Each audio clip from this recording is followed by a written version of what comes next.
The story did not begin with a dramatic moment. It began quietly, the way most real changes do, hidden inside ordinary days. Emma Parker lived in Portland, Oregon, in a small apartment filled with books, soft light, and routines that never surprised her. She was 36 years old and known by everyone as reliable, kind, and calm. She worked at a community library where children came for story hours and adults came for silence. Emma liked the calm. It made life feel manageable. Yet inside her, something felt unfinished. Every morning, Emma followed the same pattern. She woke before her alarm, made coffee, watched the city slowly wake through her window, and told herself she was content. And most days, she believed it. But sometimes, especially in the quiet moments, a feeling rose in her chest. It was not pain. It was not sadness. It was a quiet pull, like a question that had never been answered. She ignored it the way she had learned to ignore many things. Emma had once dreamed of a different life. She used to draw late into the night, imagining gallery walls and bold colors. She used to believe love could feel deep and steady at the same time. But years of choosing what was safe had slowly pushed those dreams aside. She told herself that stability was enough, that wanting more was childish, that desire was something to outgrow. Then one rainy afternoon, everything shifted. The library was preparing for a community reading event. Chairs were being moved, tables rearranged, and boxes of donated books stacked near the entrance. Emma was organizing a shelf when she noticed a man struggling with a heavy box near the door. Without thinking, she walked over to help. That was how she met Daniel Reed. Daniel had recently moved from Seattle and signed up as a volunteer. He was tall, quiet, and dressed simply, with a calm presence that made people feel at ease. When Emma helped lift the box, their hands brushed for a second. It was brief, almost nothing, yet Emma felt strangely aware of it. They exchanged polite smiles and began talking while working. Daniel spoke about the city, about how Portland felt slower and kinder than he expected. Emma told him about the library and the community programs. Their conversation stayed light, but there was an ease to it that surprised her. When Daniel laughed at something she said, Emma felt warmth spread through her chest. It caught her off guard.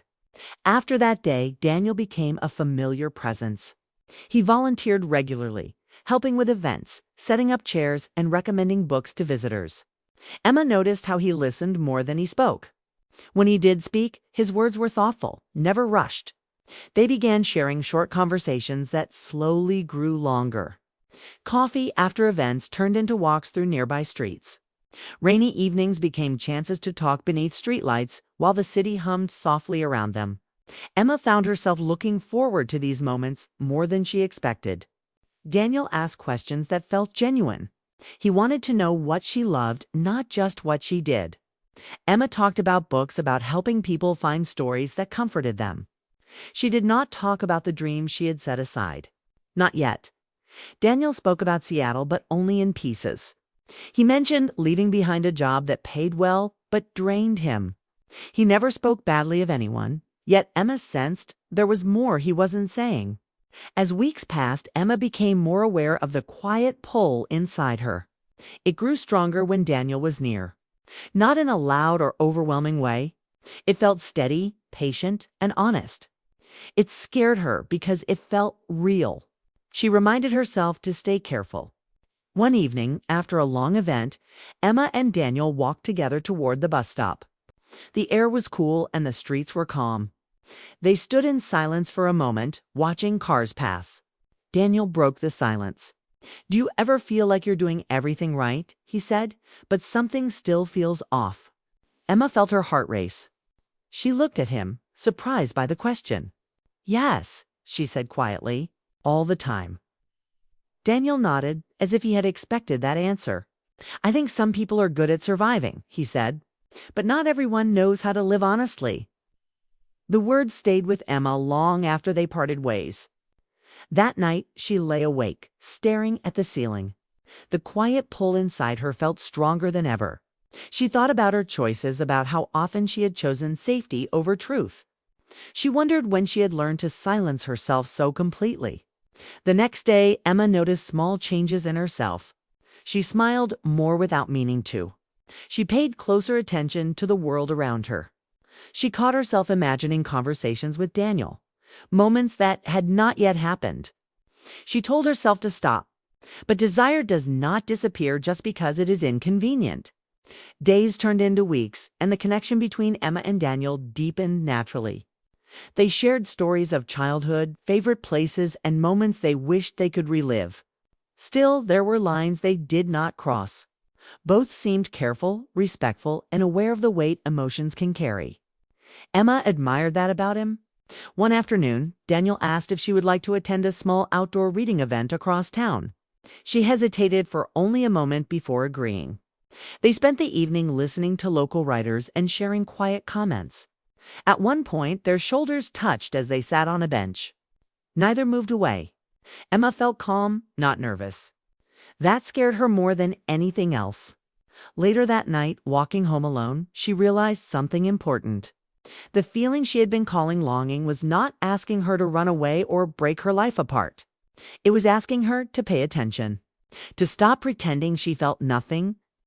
Emma had spent years believing that desire led only to disappointment, that wanting more meant risking loss. But now, she wondered if ignoring desire had cost her even more. She began writing again, not for anyone else, not with a plan, but simply to hear her own thoughts. Words poured onto the page, honest and unfiltered. She wrote about fear, about choices, about the quiet ache of living halfway. She did not tell Daniel about this, not yet. Daniel, too, seemed to be changing. He stayed longer after events. He looked at Emma with a softness that felt intentional. Once, when she seemed tired, he asked if she was okay in a way that felt deeply caring, not polite. Still, neither of them named what was growing between them. The unspoken connection became its own language. One evening, as autumn settled over the city, Emma and Daniel stood outside the library after closing. The street was quiet, leaves scattered across the sidewalk. Daniel looked thoughtful, almost nervous. "I'm glad I met you," he said. This place felt empty before. Emma felt a warmth spread through her chest. "I'm glad you're here," she replied. For a moment, neither spoke. The air felt heavy with something unsaid. As Daniel walked away that night, Emma stood alone, watching his figure disappear down the street. Her heart felt full and unsettled at the same time. She finally admitted the truth to herself. She was standing at the edge of something important. The quiet pull inside her was no longer whispering. It was asking her to choose. And Emma knew that ignoring it again would mean losing a part of herself she might never get back. Desire doesn't always shout. Sometimes it waits, patient, quiet, until a person is ready to face it. For Emma Parker, that moment had come. The weeks after realizing the pull she had ignored for so long were filled with small but meaningful changes. She started staying a little longer at the library, not out of obligation, but because she wanted to. She took walks in the evening, letting the city breathe around her, and noticed details she had once overlooked, the way leaves caught the streetlights, the faint scent of coffee from a nearby cafe, the soft laughter of people passing by. Each small observation reminded her that life was more than routine, that living honestly meant noticing these things and letting them matter. Daniel Reed was a steady presence in her days. He didn't push or demand, but his quiet attentiveness became a kind of anchor for Emma. They continued meeting at library events, sometimes for coffee after, sometimes just to walk a block together in the early evening. Emma noticed the way he looked at her, not with judgment, not with rush, but with curiosity and care. It was a look that invited honesty without forcing it. And slowly she found herself telling him more than she had told anyone in years. She spoke about books she loved, moments from her childhood, and even the fear of losing herself to safe choices. Daniel, in return, shared pieces of himself. He told her about his past in Seattle, the job he had left behind, the relationships that had ended quietly because of fear or misunderstanding. He never spoke bitterly, but his words carried the weight of lessons learned. Emma realized that he, like her, had spent years suppressing desires, living according to rules that did not reflect the heart's truth.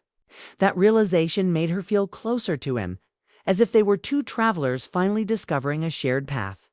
One crisp autumn evening, Daniel invited Emma to a small park near the river. The city lights shimmered on the water, reflecting gold and silver streaks across its surface. They sat on a bench, the air cool but comfortable with the presence of each other. Daniel spoke first, his voice measured. He talked about honesty, about how he had promised himself that if he ever felt something genuine, he would not ignore it. Emma listened, her heart tight with recognition. She knew exactly what he meant. "I think desire," Daniel said softly, "isn't about recklessness. It's about truth, about knowing who you are and not pretending otherwise." Emma's chest swelled with emotion. For years she had mistaken safety for contentment, pretending she didn't long for deeper connection, for experiences that scared her because they also felt right. Now, sitting beside Daniel, she understood that desire could be a compass, guiding her toward living fully rather than just surviving. They did not reach for each other immediately. There were no dramatic gestures or sudden confessions. Instead, there was the subtle understanding in shared glances, the comfort of presence, and the quiet rhythm of conversation that allowed feelings to exist without pressure. Emma realized that this slow unfolding of trust was more powerful than any impulsive moment. It made her feel seen and safe at the same time, something she had rarely experienced. Emma's life began to change in ways she hadn't anticipated.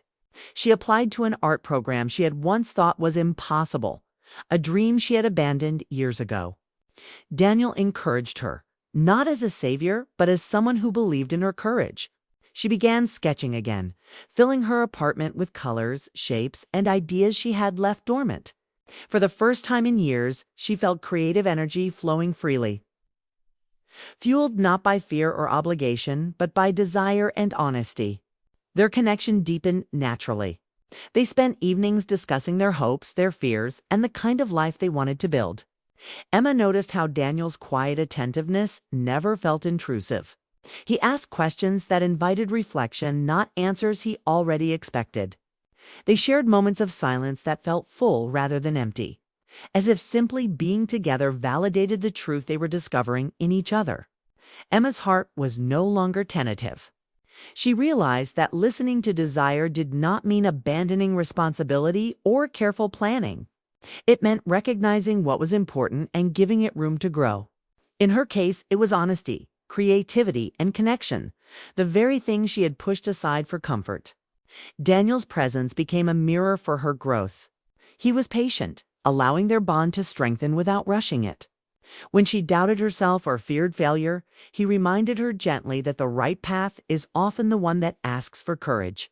He didn't demand that she choose him or even act on her feelings immediately. Instead, he provided a safe space where Emma could explore her own heart. One night, they walked along the river after a gallery opening Emma had attended as part of her new art program. The streets were quiet and the city lights reflected in puddles from earlier rain. They stopped under a lamppost, watching the river flow steadily. Daniel turned to her, his expression soft. "I don't want us to rush anything," he said, "but I do want us to be honest with ourselves. We deserve that much." Emma nodded, her fingers brushing against the strap of her bag. "I've spent so long pretending I didn't want more. I don't want to do that anymore." For the first time, she felt the truth of her desires not as something frightening, but as something freeing. She understood that love, attraction, or connection does not need to be loud to be meaningful. Sometimes it is quiet, patient, and deliberate. In the weeks that followed, Emma and Daniel continued their slow, intentional dance. They attended events together, shared meals, and discussed projects, books, and ideas that mattered to them. Every small interaction built trust and intimacy. There was laughter, gentle teasing, and the occasional serious conversation about fears and dreams. Each moment reinforced the idea that following desire didn't mean abandoning caution. It meant honoring authenticity. Emma also found herself reaching out to people she had avoided in the past, reconnecting with old friends and distant family. The courage she drew from embracing her feelings for Daniel spilled into other areas of her life. She realized that when one chooses to live honestly, every choice gains clarity. Her creative work flourished. Sketches became paintings, and paintings became a portfolio she submitted for exhibitions.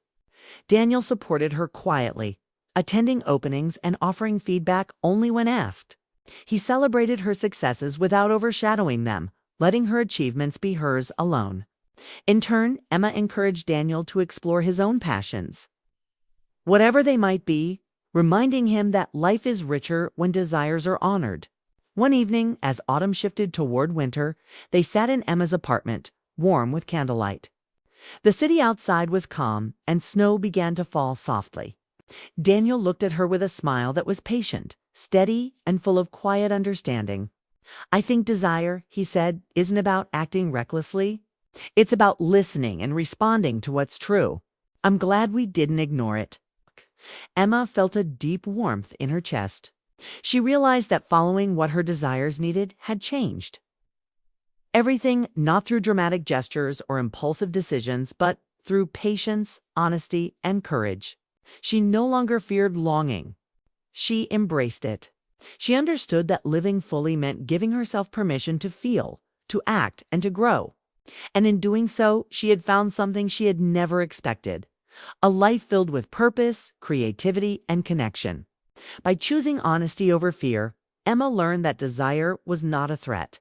It was a guide, a quiet, steady guide that led her to truth, to love, and to a sense of completeness she had only imagined before. And so Emma and Daniel continued their journey together, slowly, deliberately, and fully aware that some of life's most meaningful moments come not from rushing, but from listening to the quiet truth that has been waiting all along.